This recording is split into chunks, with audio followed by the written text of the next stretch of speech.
What is up, guys? Welcome back to another episode of Angling Unraveled with Mitch and Doug. This week, we're going to have Andrew back on. As you guys know, he was on a couple weeks ago. He just got done with the Okeechobee event. Doug just wrapped up his first NPFL event of the year down on Logan Martin. So we're going to talk about both of those, talk about how the guys attacked both of those tournaments, how they went after it, and changes they had to make each day and everything else. So stay tuned and let's get into this. So how you guys been?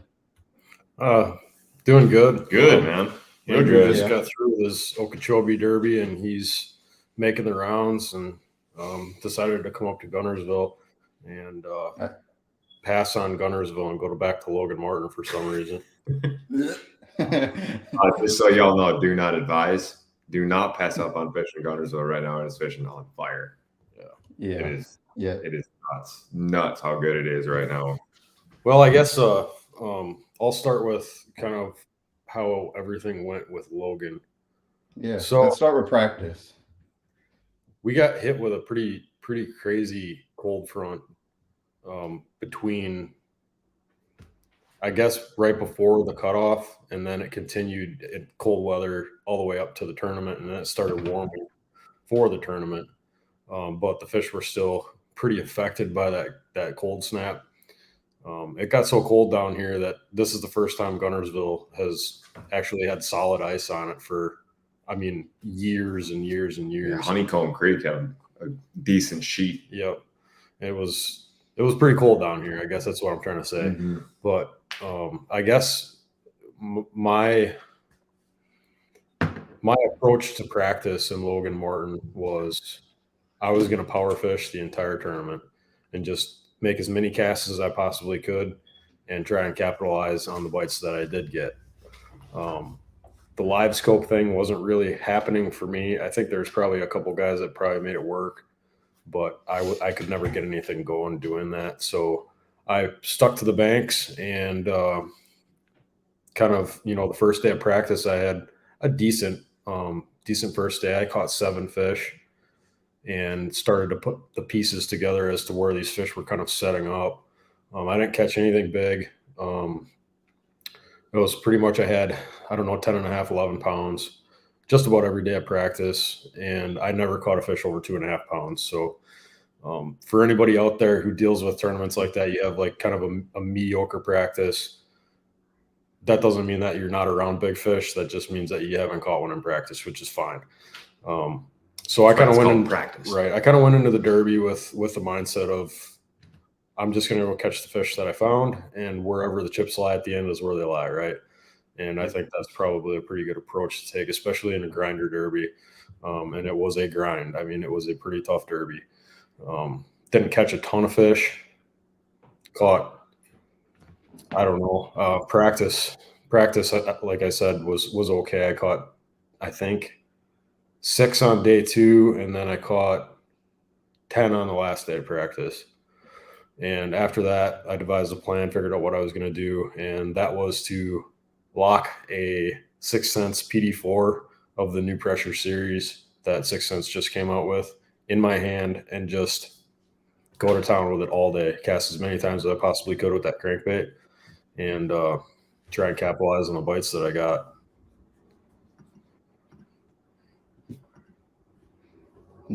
Yeah. I know it was a rough tournament from everything you said, and I'm happy you ended up finishing 44th or 42nd. 42nd. I was 14 ounces shy of a check, which kind of burns a little bit because, as tournament anglers, we know that things happen during tournaments, and you don't land every single fish. The vast majority of the time, you're going to lose a couple here and there, especially with crankbait fishing. And the way those fish were biting at Logan, for me anyways, they were kind of just nipping at the back of the crankbait. Yeah. They didn't really – I caught a few fish that wanted it, but the vast majority of them were just eating the back hook. And it was basically the same bite as that was at Pickwick that time last year. Yeah, and, with the fish that I had come off during the tournament would have surely made up 14 ounces. I had one about 4.5 on day 1, and then a 2.5 that would have culled. And on day 2, I had 1 2.5 that would have called. And on the last day I fished pretty clean. I had one that was about 2.5 pounds, maybe 2.25.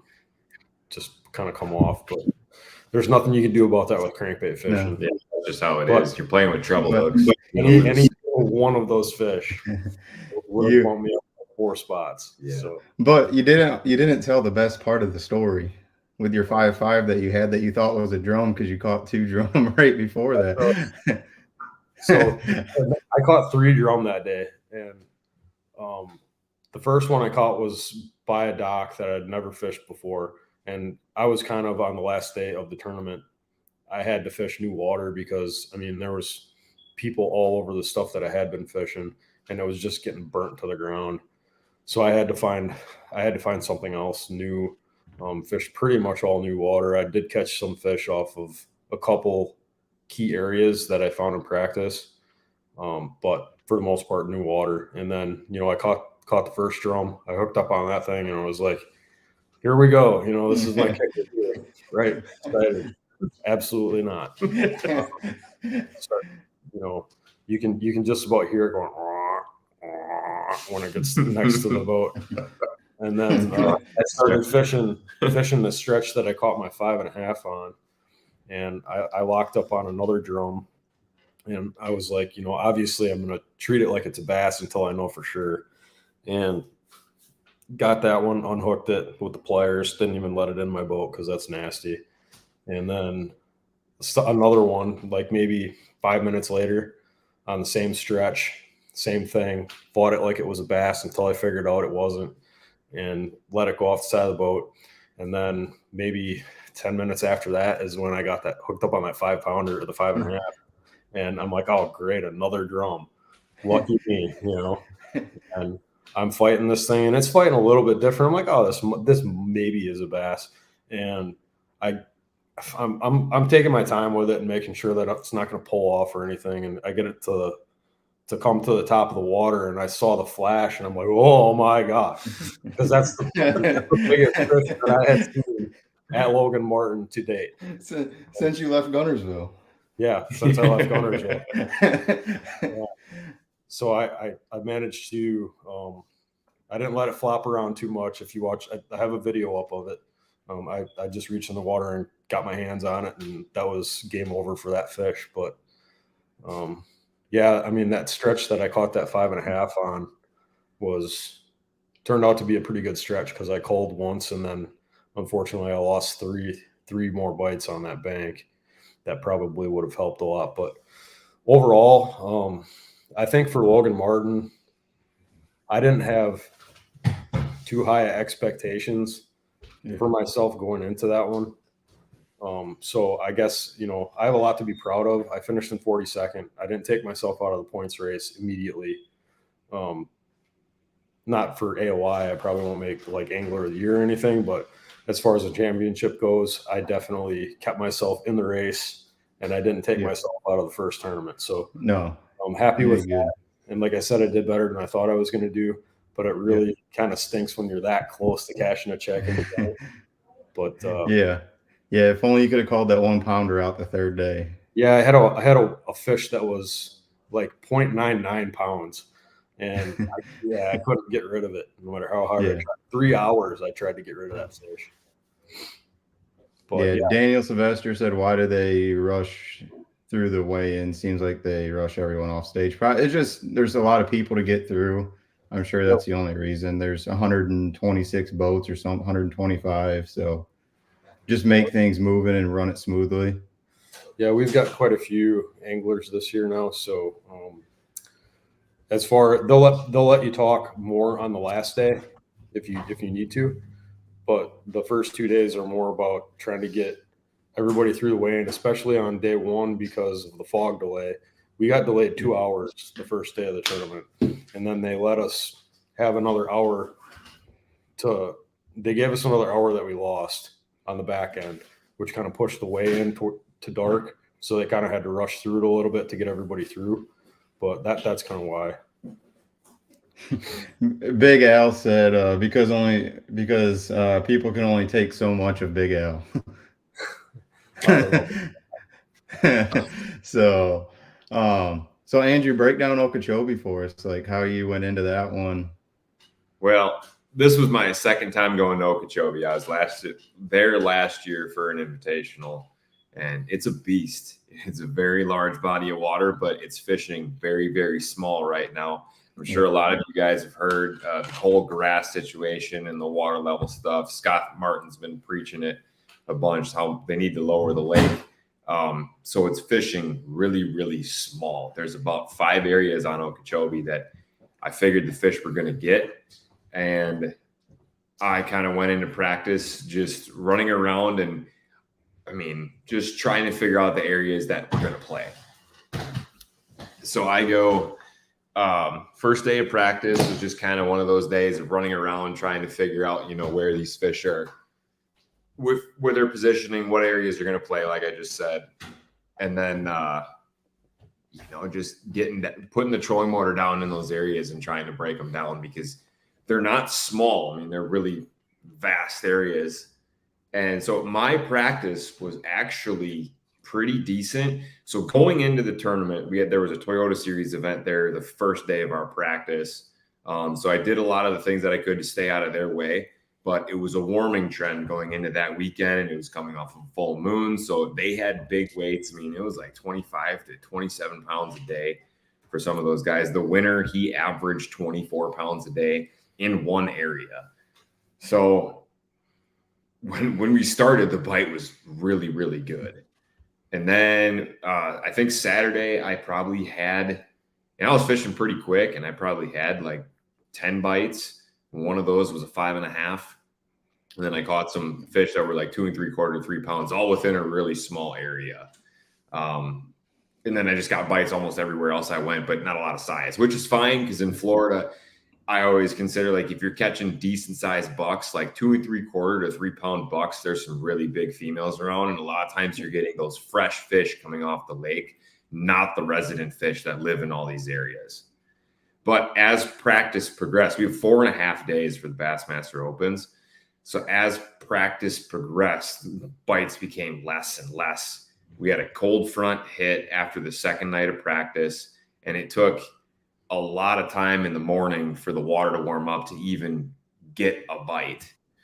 So that third day of practice, I did end up catching my biggest, which was a 6.5 or a 6.5, somewhere around there. There was other boats around, so I didn't want to weigh it, but my buddy was in the boat with me. He grabbed it. He was in the tournament, and he grabbed it just to be like, yeah, this is like, pop the hook out real quick and put it back.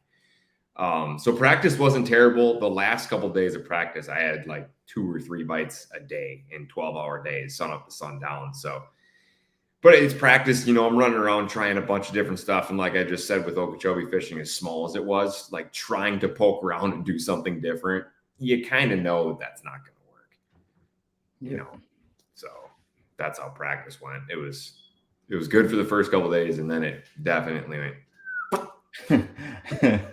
But yeah, the tournament itself, the first day, I'll have a video coming out of my YouTube. I stayed in my starting spot for about 4.5 hours in that area, and I never had a bite. And I was around, it was in a big group of boats because there's a lot of fish in this area. I don't know. I didn't have a co on the first day, so I didn't count, but there had to be at least somewhere between 50 and 80 boats in this like 500-yard stretch, like this 500-yard by 500-yard square in this area. We were slam packed in there. Guys were pulled down around each other, and I'm around people catching them, and I can't get a bite. I'm just like, what the heck is going on? And I know what they're doing. They're using live scope and live scoping clumps because these fish, they'll position on these clumps as they move in, and they'll find hard spots to spawn on. Hard spots, or they'll spawn right on those clumps too. Yeah. And I tried doing it, and I'm seeing, there were so many fish in this area. I was seeing them on perspective. I'm seeing them come in on perspective. I can see them on forward. I'm casting at them and not getting bit. So I pull the trolling motor, which is one thing in Florida that you never do, especially on Lake Okeechobee. But I pull the trolling motor and run to another area thinking at least I can go get a limit. I catch a 3.5 on a swim jig, had it absolutely choked. I was like, okay, I'm just going to run and do this. And for the next 3 hours, I stuck around that area, and that was the only keeper that I caught. I mean, I did have a couple bites on a Cinco that I missed within the last 5 minutes of the day. And that was another one of those situations where everybody around me is catching fish and I can't. So, as you can imagine, the wheels are spinning and they pretty much came off by the end of the day. Yeah. So I was in 190th place after day one. And when I got back, I said, this is not how your tournament is going to end. Like, you need to change something. So I did what I know can get bites is I went light. I went to a spinning rod with 15-pound braid, 12-pound fluorocarbon, and a drop shot, 3/16 drop shot, and a Missile Baits magic worm. And on day 2, I started off in the area that I ended day 1, caught a limit, and then culled up three times in that area with a swim jig and a drop shot, and just putting that drop shot in everything. I mean, reed heads, pencil reeds, flat reeds, reed clumps, lily pads, bushes, anything that I thought could hold a bass, I would throw it in there and just let it sit. And every once in a while, it would just swim off. But it was in that area, it was like as soon as it hit and you held it, a fish would grab it. So after that, I headed back to the area that I knew had a lot of fish. I mean, this is where the area that I'm talking about is where the tournament was won. That's where Scott Martin was. I mean, that's where James Niggemeyer was. That's where Drew Benton was. Brian New, Matt Pangrak was in there. I mean, Gary Klaus was in there. There was a ton of guys in there that caught really good size bags, 16+ pound bags. But then there was also a bunch of guys that caught 11, 12-pound bags. Just there was that many fish in there. And I just went in there with a drop shot on day 2 and just fished it really, really slow, like soaking that magic worm, cast it out and just hold my line tight and just let it sit. And then all of a sudden it just goes doop, and it would just start swimming off. I probably caught another 10 to 12 fish in that area, and my biggest one was a 7.7. So I bounced all the way. I had an 18.6 by the end of the day, and it bounced me all the way up to 110th in the tournament. So a major salvage and leaving Florida on a high note, because Okeechobee was terrible to me last year. It was my worst finish of the year, and it was about to be the same. But I still want it to be my worst finish for the year, because 110 is nowhere near satisfactory for me. But at least being able to salvage back some points was huge, and just a big confidence boost for sure. Yeah, it's definitely so. Like, talk about like your mindset going into it after that first day, like shaking off like 3 pounds and then coming back and catching like 18. Like, tell everyone like how you go about like shaking it off a bad day like that, because it's something we all do a little differently. Like both the areas that I was in, I knew there was fish there. Yeah, I just needed to fish with more confidence. I mean, like at the end of the day, we had pretty long days. I didn't check in until 4 o'clock on the first day. So I had a pretty long day, and to be able to only catch one fish, I was spinning, and I didn't catch that fish until 12:30. So just going into the next day, I'm just picking up this drop shot. I know I'll get bites. I know I can catch fish in almost every area I go into. I just went into it with a boatload of confidence, knowing that I can catch fish. And then when I got into that area around a bunch of boats, I was like, I just need to do something different than everybody else. And I knew I was around fish. It's just when you're in Florida, the last thing you want to do is speed up when you're around them. If you're around them, slow down. And if you're not getting bit, slow down more. Like, I was soaking that worm. My first bite in that area that I got on that drop shot, that worm was probably sitting in the water for 45 seconds to a minute, not moving it, just holding it tight. Yeah. And all of a sudden it would just swim off. It was just one of those things that I went into it with a load of confidence, knowing that I'm going to turn this around. I'm going to catch them. I know what I'm doing. Like the first day of the season doesn't reflect the kind of fisherman you are. You know, everybody has bad days in tournaments. That doesn't reflect the kind of fisherman you are. It's how you rebound from that, make the proper adjustments, and move forward. It was definitely a big key to that rebound for sure. Yeah.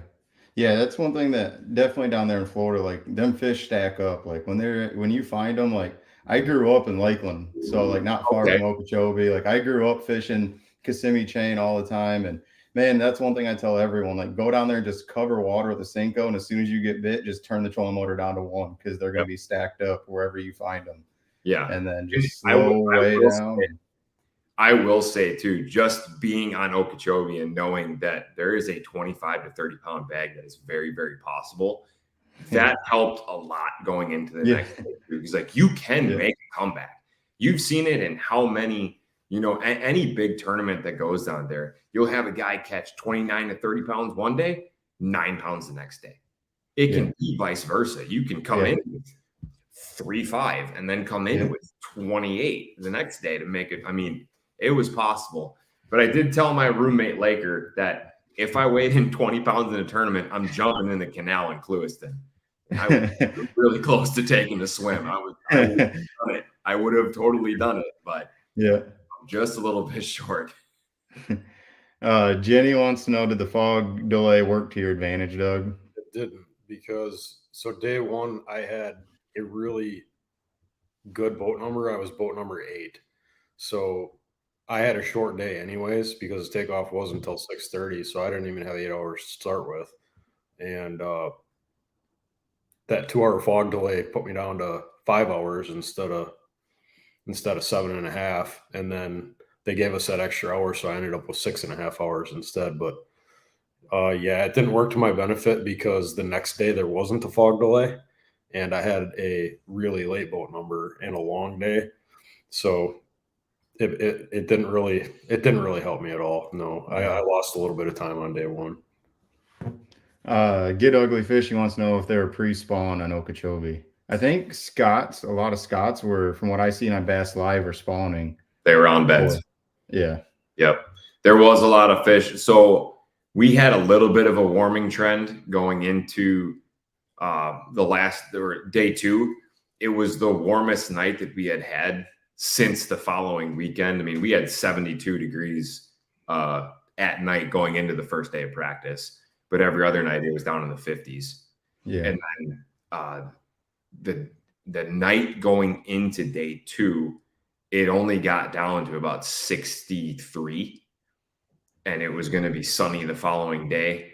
And I think that helped push another wave of fish in.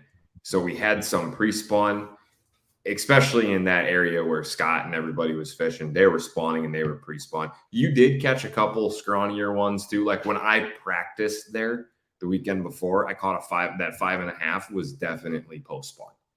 Just huge head and really thin. But that's what I know, Scott, from what they kind of gave a sneak peek for like maybe 15 seconds of what he was doing with it in perspective mode, just fishing the beds that way. And it's that's something I don't really talk about. That's a lot of people don't do, is you can watch them with that perspective mode swim on and off a bed. And we're just going to leave that there because that's one of them secrets. On some of the stuff that I saw, I'm going to keep that under my top, because let's just say it's different. But so what are your guys' plans coming up? Like, I know this weekend I'm heading to the Detroit River. I might go up to St. Clair River one day, but I'll be on the Detroit River catching big smallmouth all weekend. That sounds pretty awesome. Yeah, come. You can come if you want. I got room on Saturday. I wish. No, you'll have to make a trip over this summer before you guys go there.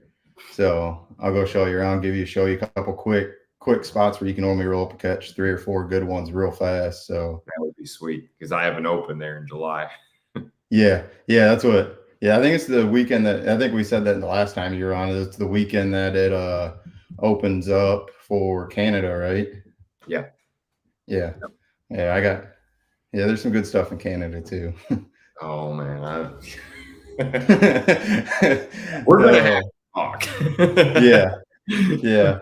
And I'll be spending. I haven't spent too much time on Erie. That's one thing I'm going to focus on this summer, is going to Erie a bunch more and running out to Peely and all the other islands out there. I haven't done too much out there. It's just hard for me to leave the river when I can go in the river any time of the year and catch 20 to 25 pounds. I mean, throwing a crankbait too. I mean, live scoping them with a crankbait, and it's telling your partner to get the net before you even set the hook. Yeah, like just stand here. Just be ready. Yeah. What was it, 2 years ago? I was telling him, I was like, man, I said, get the net. He's like, you ain't even loaded up yet. And I said, 3, 2, 1, and then I'd load up every single time. And he's like, dude, that's just crazy. Like, how are you doing that? I'm a magician. I'm a smallmouth. Just the way that them smallmouth react on live scope to that crankbait, it's fun. Like, you can time them most of the time. But yeah, man. Yeah. So what do you guys got going on? Like, I know you're down there skating around Logan Martin right now. That's what I was doing. Yeah. We went there today. I'm sorry, because I was just there. I at least know how to run around on it. Yeah. Not really know how to catch fish there, but I can catch small ones. So I went with him today and kind of just showed him around, just what I know, and like areas that you can run and areas you can't run. It's definitely a big help. I mean, like I said, I'll have 4.5 days of practice, but just being on the water already will give me a lot of confidence. Just I saw a lot of things that I really liked today, and a lot of areas that I'll be able just to go to just to start practice and just start breaking down that body of water.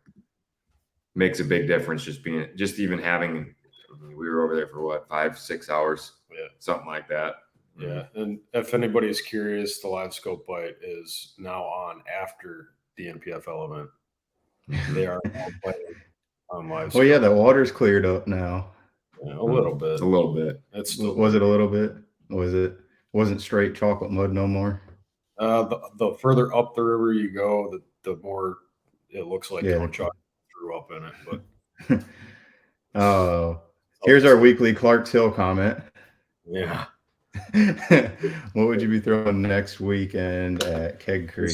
The same thing as the last time we talked. If they're still going to be deep. A lot of fish are going to be caught with live scope. A lot of fish. I mean, they're starting probably to think about pulling up on points and stuff for the spawn, I would think. But I think that's maybe a couple weeks out yet. And so they're probably still hanging out deep. Throw a shaky head. Anywhere you can get a shaky head, that's where I'd throw. You'll catch some. Yeah, they'll start coming up there. We were there last year, end of February, beginning of April. End of February, beginning of March. Those are two Sorry. separate months. Yes, they are. Yeah. Yes. They're not. End of February. If you were to take them. Yes. Like, okay. If you were I to get take it. February, and then if you took April, there'd be like a spot in the middle for another month. Yeah. Yeah. Well, it's a wide gap there, buddy. Yeah. Anyway, end of February when I was there last year, they were starting to pull up, and you could get them up shallower on moving baits. Yeah, so he's spot on. They're still going to be out.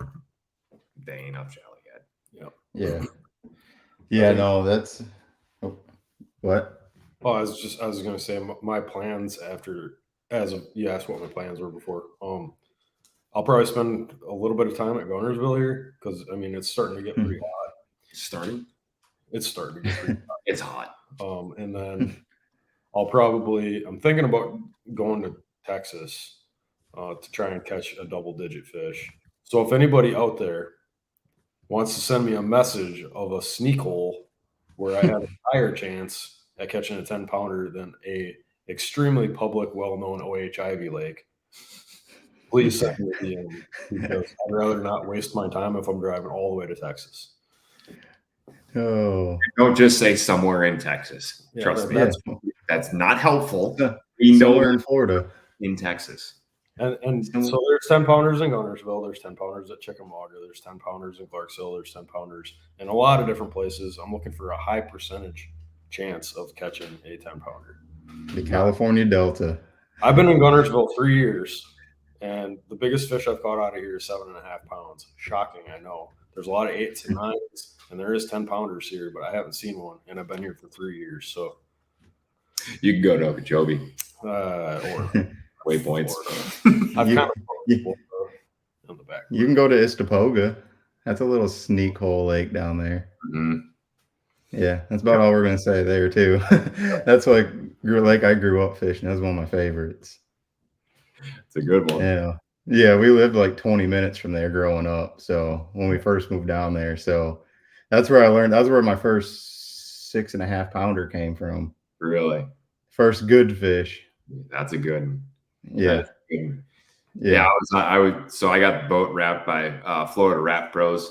yeah. They were nice enough to put me up in their. They had a little tiny home over on Jennings Point fish Okay. camp, and I was talking to one of the guys that I was next to, retired firefighter, just total bass head, just loved to fish, and he's like, "Yeah, just on the backside of Jennings Camp by them lily pads, 14-pounder was caught." I'm just like, "Oh," he's like, "Yeah, 2 weeks ago." I'm like, what? So I was looking for lakes to fish after I got the boat all done wrapped. I'm like, yeah, I'm just going to dump it in here and see what happens. Yeah. I had some fun. I think I caught a 5.13 and a 6.12 in like half a day of fishing and a bunch of Yeah. others. We probably caught like 25, 30 fish. That's fun. Yeah, it was- Conroe Lake in Texas has big ones. Conroe. I don't know if I want to go That's south in Texas though. you can have a free place to stay if you go down there. Conroe. Oh yeah, Yeah. got that house in Louisiana. Yeah, that house is 2.5 hours from there and an hour from Toledo Bend and Rayburn. Rayburn's getting pounded right now. Yeah. Leo Bend it's was getting- pounded this week. Yeah. All the 2-pounders got pounded. Mhm. Does Yeah. live scope not work well in dirty water? No, it still works. Oh. The problem on Yeah. Logan Martin wasn't that the water was dirty; it was that the fish were not firing on.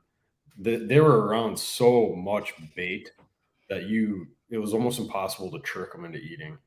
And I think that and the water was dirty too, so you'd almost have to hit them on the head for them to even see the bait that you're trying to get them to eat.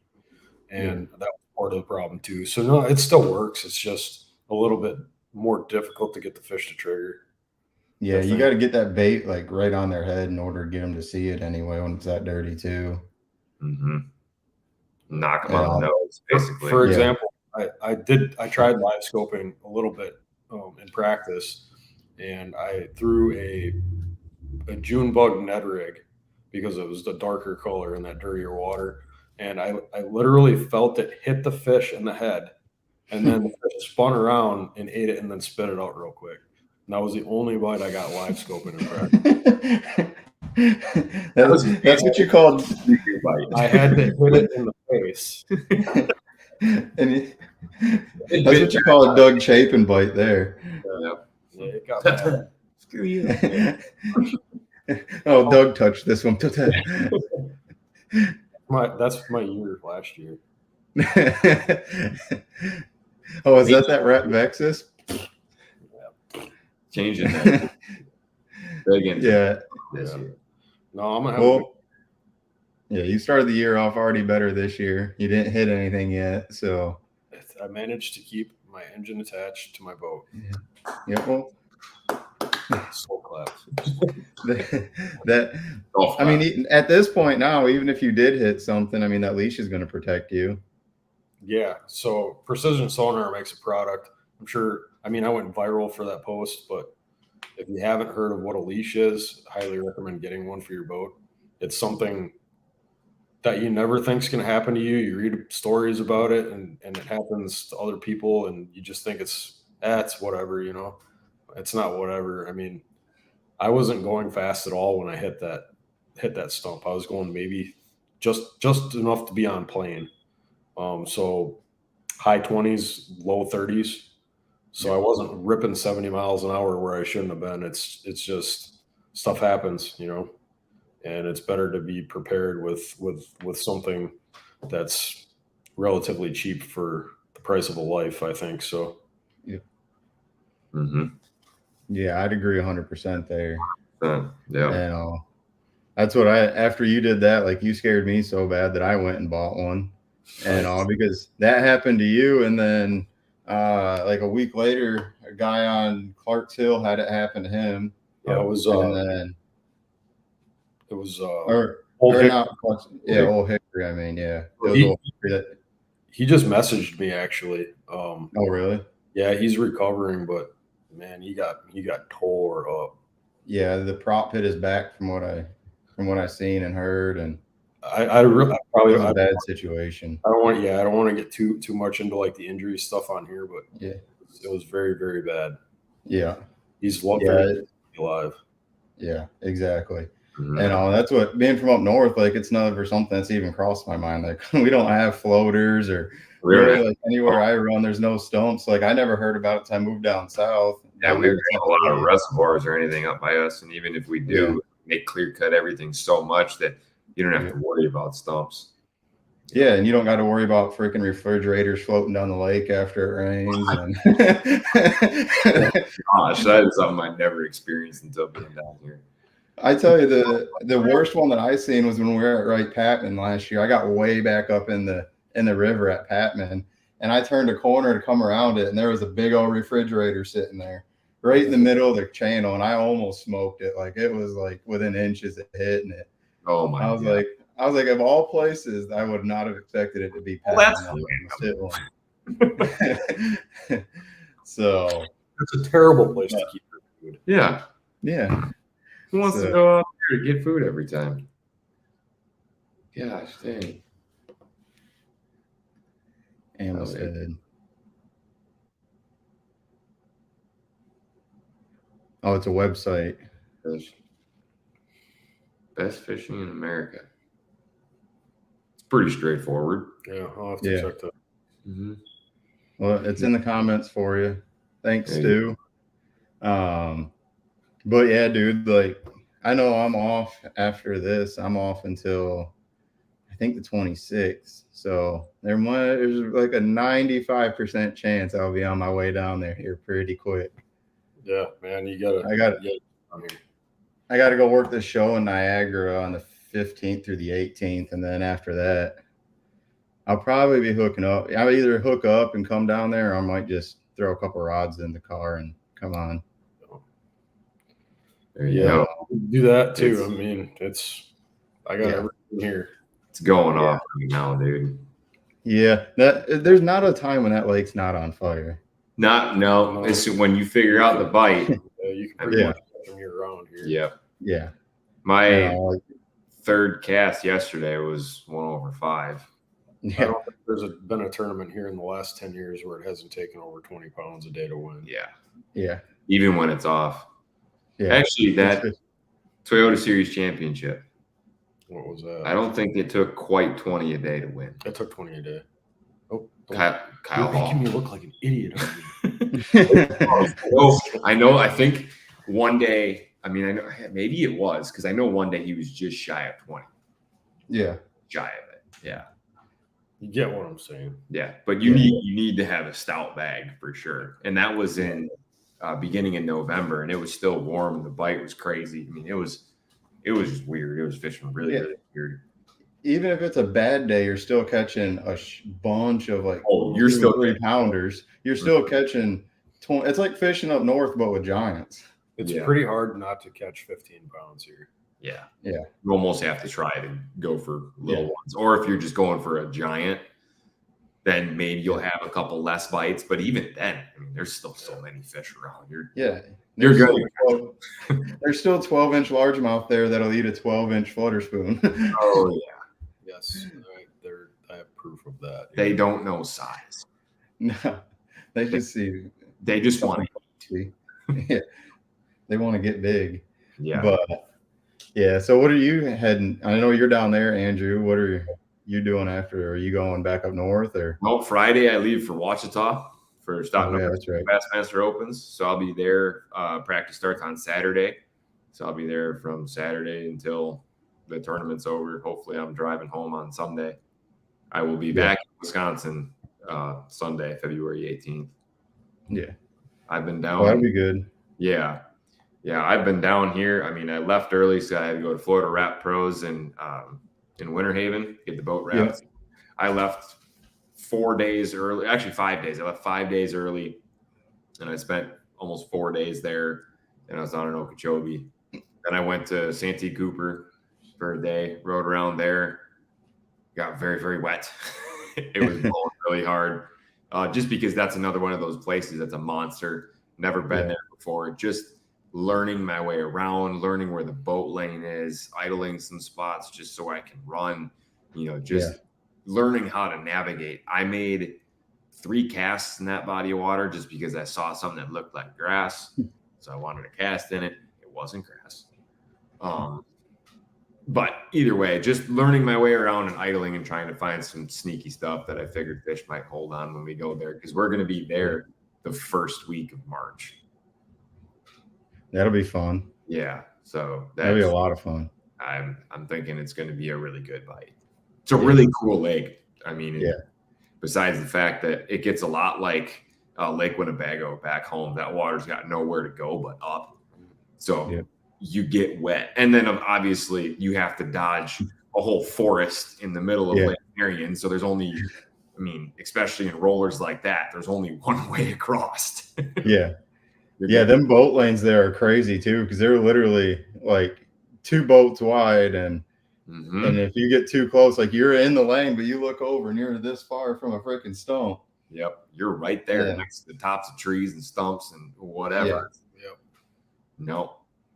I know. We went there when we were there last year. Doug, I went out for pre-practice, and I met him out there, and he came out in my boat, and I was running around, and he was just white knuckling that passenger seat, because it was like a month or 2 after he flipped his motor up on the boat, and he's just white knuckling. I'm like, I'm in the boat lanes, like what the Garmin says is fine, and he's just over there just grabbing on. I'm like, I'll slow down for you. You look like you're about to crack yourself.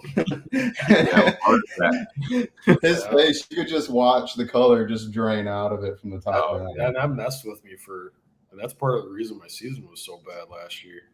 It messed with me mentally pretty good. Yeah. And when something like that happens to you, it jacks you up a little bit. I'm not afraid of it. Yeah. We're all human, right? Dude, that would have scared fire out of anybody. That happens to any, you're that close to something really, really, really bad happening to you. Yeah.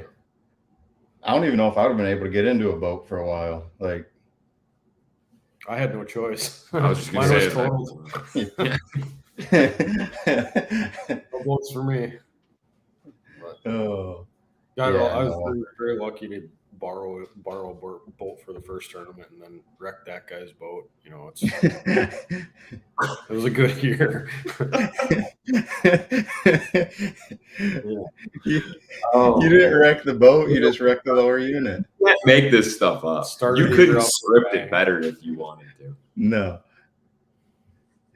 I have to remember that too. I got pretty good at eating poop sandwiches last year, that's for sure. This year, the windshield is bigger than the rear view mirror for a reason. This year you're eating W's. Amen. We're eating mediocrity. I'm all right with that. Yeah. That's better than poop sandwiches. It is better than poop sandwiches. Improvement. Yes. Yeah. Slow claps. Slow clap. Exactly. Next year we'll go for the W's. You just gotta say mediocre this year. Oh, I think I got a chance to. It's gonna happen. I got a chance. To W something this year. I think so. Yeah, I think you got a real good chance at it with between Hartwell and Saginaw. You should do real good at. Yeah, I'll do good at both of those. Yeah, it's a crazy thing what momentum can do for a person. I'll do good at Pickwick. The only one that's questionable for me, after Logan was the one I picked to do the worst in this year. I just felt bad about it going into it.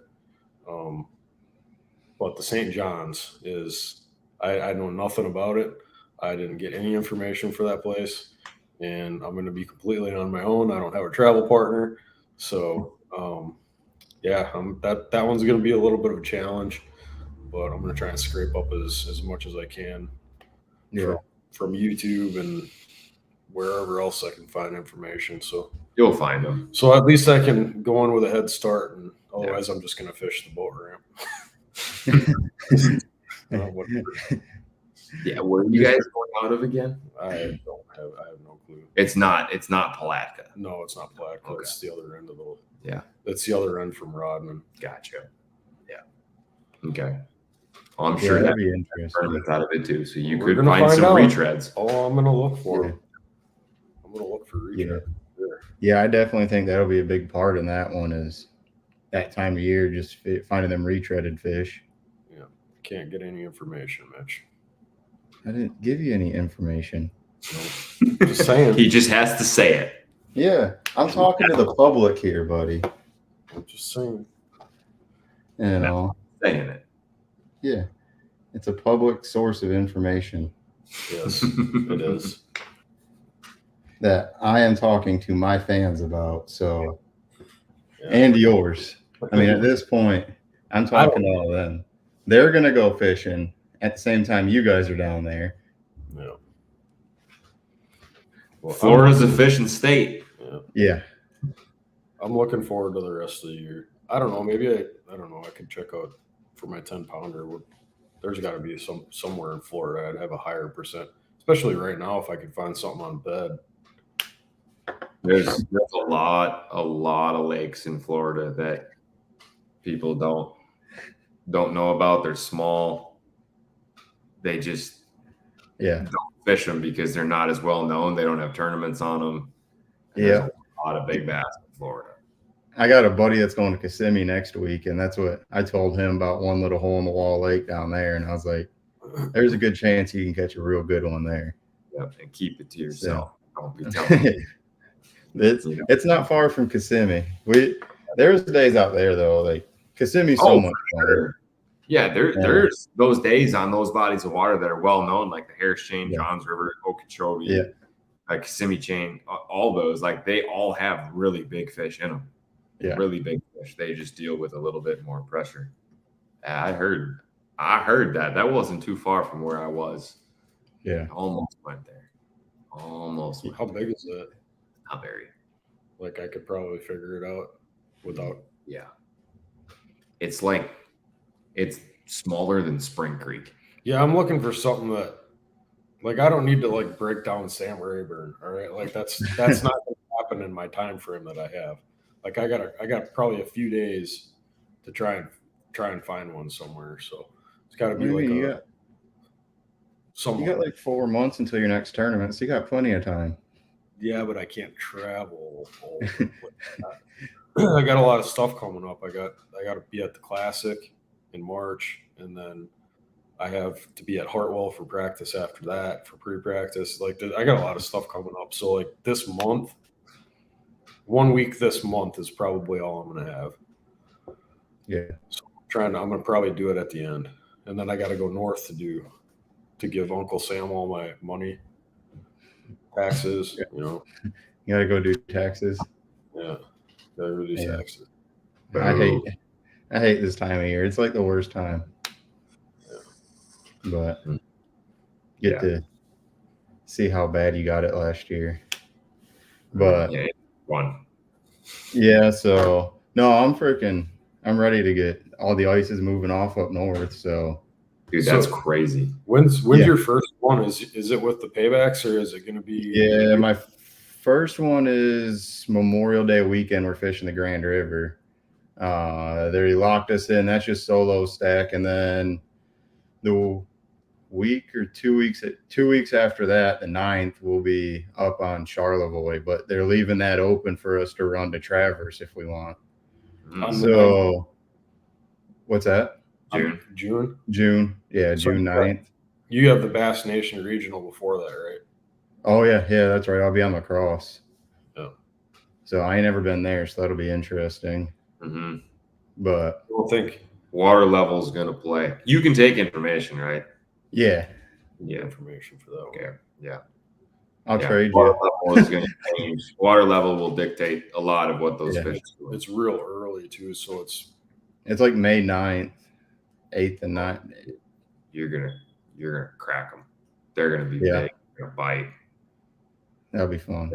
That's what I'm hoping for. I know I know out of this whole season, the one I'm looking forward to is Travers or Charlevoix, but I already know where I'm going to be. Mm-hmm. So I'm going to be out there throwing a jewel scope spin in 60 foot of water. Yep. Yeah. That's a heck of a Travers, I wouldn't be surprised that in that tournament if it takes over 30 pounds to win. Is that I a wouldn't be single? surprised one, but yeah. Hoofta. Yeah, last year, just some hole in the wall tournament. I was like, not really a hole in the wall, but there wasn't a lot of like big names that are fishing it like Payback is. And first place was 28, almost 29 pounds. 50th place was 20 pounds, and 75th place was 15 pounds. Oh my gosh! It's like the Sturgeon Bay. It sounds like the Sturgeon Bay Open. Yeah, because you had like it's just 2 pounds or something. I had 24-12 on the first day, and we were in 28th. Yeah, and then the second day we brought in like 19.6 or mid 19-pound bag, and we dropped to 28th. It was an average of it's insane. You need in that tournament, you need a 27-pound average per day. You need over 54 pounds. Yeah, the Johns it's nuts. Need that much because they always win it. Yeah, they won it the first year we fished. They won it a bunch of times. Yeah, I'm just saying, like in the past 3 years or 4 years, the past 4 years they won it the first. I really want to do that one, but every single year there's an NPFL event scheduled right over the top of it. Is there one this year over the top of it? Huh? Is there one this year during the same time? Oh, Hartwell. Yeah. Right over the top of it. Well, I might go out there and send you pictures while you're at Hartwell. Appreciate that. I'll be out there leaning on them. I'll be spots. Yeah. Throw that one back. The same thing you're doing to me right now on Gunnersville, where you're out there just sending me 25-pound bags all the time. So Andrew here today, we were at Logan and we were just about to start whacking him with live scope. 3.5, 4 pound spots, right? And he's like, I don't really feel like catching fish today. How about I take you on a guided striper trip to Smith Lake? So that's where we went, and all I caught was stripers. He caught some big stripers. Baggins. Big freshwater tuna. Baggins. I'd seen that big one you posted. He sets the hook. Just, I don't think that's a spot. He's like, nope. I sat down. He sat in the driver's seat. You keep going, and I'm scoping spots. I'm catching them. Just a good one. And he's just like, I ain't done this thing. He caught two that were probably both around 13 pounds. How long did it take you to get it in? The first one took quite a while. He was strip and drag for a while. It's probably a couple minutes. Like I was fighting for minutes. Yeah. 5 maybe. Yeah. At one time, he's like, I'm just going to saltwater this thing. Puts the butt of the rod right in his belt loop and just starts. Oh, I was horsing. I was doing everything I could to try and break it off. Every time he pushed. Do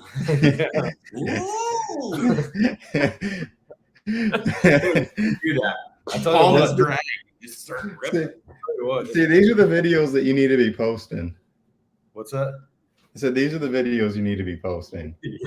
Yeah. If you guys want to get some confidence in your spinning gear, if you're scared to throw light stuff, hook into a big drum or a big striper, and you'll see how much pressure and how much torment that equipment can actually take.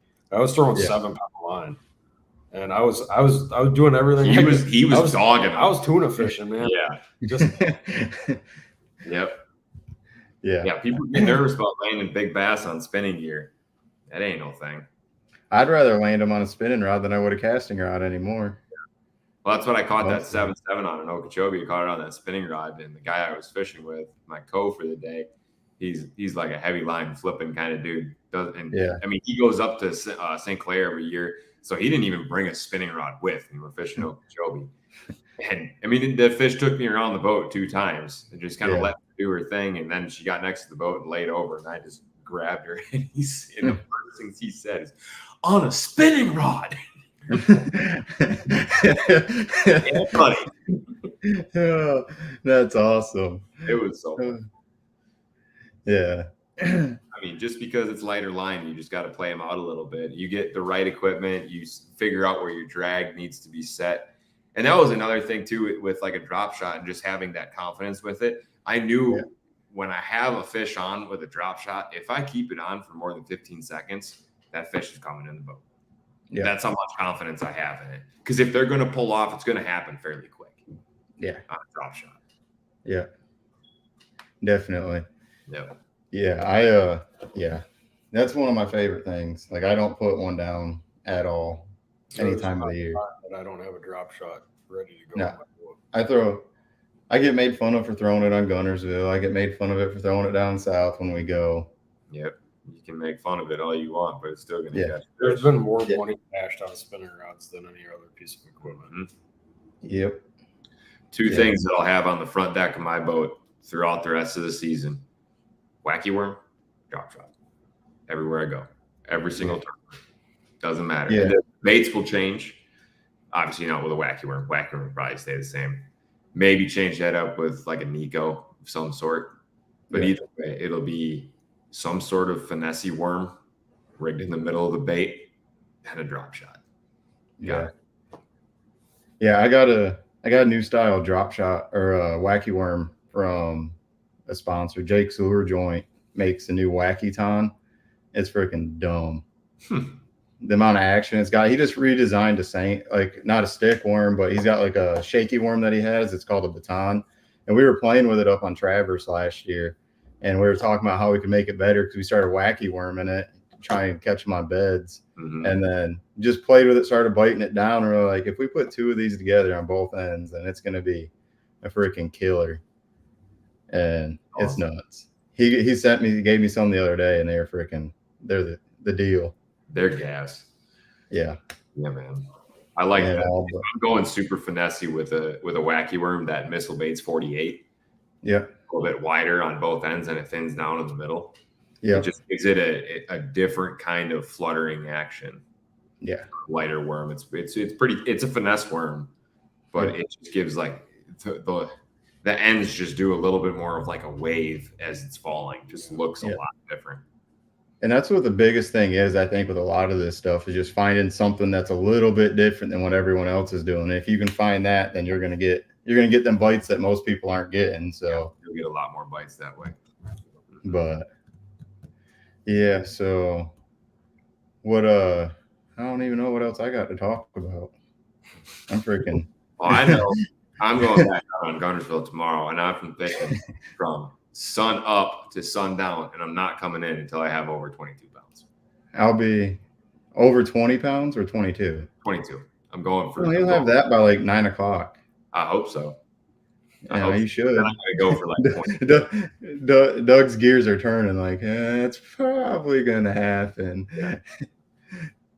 We'll see. Yeah, I hope you guys absolutely freaking hammer them. If you do, you guys send me pictures because I'll be sitting in a chair at work, not doing anything, getting ready to drive back to Michigan tomorrow night. Yeah.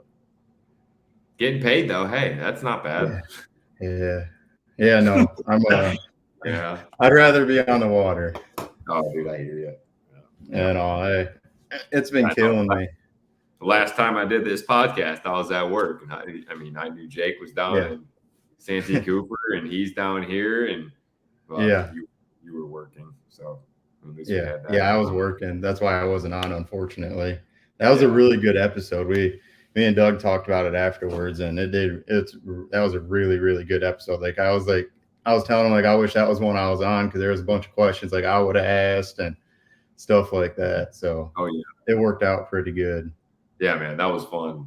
I'm down to do this pretty much anytime. I love this kind of stuff. Yeah, it's a lot of fun. And since we've been doing it, I really enjoyed it. It gives me something to look forward to every week. So love getting on here and just talking fishing with random people. Like there ain't nothing better than that. Right. Yeah, absolutely. You get to learn so much every single week. Ask a bunch of people, a bunch of different questions. Yeah, fishing's one of those things. It's really cool, man. Like there is no certain right way to do things. Like everybody has their own way, their own style. and you can pick up on little bits and pieces of everybody's style and make it your own. And it's very individually unique, but we can all accomplish the same thing. We can all catch fish that way. Yeah. Yeah. Really, I think Andrew, we were talking about it on the way home. I think he's going to start a striper guiding service for Smith. All right, where to take you? There's piles of them there. There's piles of them. It was ridiculous. I couldn't get one to bite. I tried. The only thing I could catch was spots. Oh yeah, that's so horrible. Yeah. You had another one. You had the strike master next to you. Doug's rod loads up. Yeah, there's another one. They didn't want off of that 6 cents juggle minnow. They were eating it pretty good. So they're fun when they get on that bite though out there. You know, because I caught a couple on Lanier, and when you're live scoping them, it's funny because they'll dip down and then come back up to it, and then get right up to it, and then dip back down again and shoot right back up to it. And then when they commit, it's like, whoo. Yeah. They're not second guessing anymore. No. I'm eating you. We were sitting on the front of the boat looking at live scope, and I flipped that juggle minnow out, and it was obviously it was a striper. I flipped my juggle minnow out, and we're like, where did it go? And all of a sudden my rod goes, wow. It was so funny. I was like, I'm trying to pick it up on scope on the trolling motor. I'm looking around, and all of a sudden he's just doubled over. Like, yeah, we know where it is. I'd say it's right here. Yep. Oh. So you're pretty grouped up too. I mean, it was pretty obvious when you saw them roll in, like, oh boy, those are a lot bigger. Here's Doug. Let's see if I can catch one. Yeah. It's like making a really poor decision in life. You just immediately regret it. It sounds fun at the time, and then you hook into it, and it's like, oh man. And then 5 minutes later, you're sitting in a seat, just as I'm catching spots. As he's catching spots, just sitting in a seat, waiting for it to be over. You know? I'm sitting back. I'm sitting up front, like, can I keep going? Do you need help with anything? He's like, no, go ahead. I'm like, all right, I'm back on the trolling motor. Like, that's gonna be. It's gonna be a minute. Oh, that's funny. But well, I gotta get going. I gotta get off to bed so I can get up early for work in the morning. So I mean, I gotta work in the morning too. So. Yeah, me too. Yeah. I'll be sending you guys pictures next week, or this weekend. Yeah. Please do. I mean, if you go on Friday, I'll be driving. It's supposed to rain down here, so yeah. No, I don't think I'm going Friday. I think I'm going to pick up my boat Friday, finish pulling the shrink wrap off of it. Oh. And I pulled it off partway the other day, got all the batteries charging, made sure, swapped out a bunch of rods, put all my new Douglas rods in there. There you go. Stuff like that, messed around with that, got everything kind of lined up. It was warm when I got in there. I just pulled the shrink wrap back over the top of it when I got in there. And it was like a little sauna in there. It was like a good 60 degrees in there. I was like, I'm just going to stay in here all day. This is nice. Heck yeah. And all no wind. No. But no, I'm going to go get it. And then I got to go out and mess around with that new dual NBT setup I got since I didn't get to play with it last year. So that's the main reason why I really want to go, is just to go play with that. Poke around with that thing. Yeah. Yeah. Having 2 TVs in the front of your boat's pretty sweet. Cool. That is wild. That use the same amount of power as a 12-inch unit. Yep. And all, but that is nuts. Yeah, it's sweet and all, but well, I just want to say thank both of you for getting back on again. Well, obviously Doug, but Andrew. Yeah, absolutely. Happy to do it anytime. Yeah. Well, thank you guys for tuning in for another episode of Angling Unraveled. We will be back next week, and for now on, we are dead set on every Wednesday. So tomorrow will be the last day at my job, and I am no longer working night shifts. So that'll be good. So we are all ready to go for Wednesdays from now on. So you guys stay tuned next week, and thank you guys for joining. Hey, if anybody out there that's watching has anybody that they want to see us interview or talk to on this podcast, send us a DM and we'll try and get in contact with somebody. Or if there's anybody out there that wants to be on, send us a message. If you guys are interested in getting any apparel, you can go to the link in all my social media accounts. It's in there, and you can order whatever you want: hats, t-shirts, sweatshirts, whatever. Yep. And like Doug said, we're we're welcome to have anyone on the podcast, whether it be an angler. It doesn't matter how big or how small. So, everyone's got their own input. So we'll tune in next week and see you guys. Thank you guys for tuning in. We'll see you later.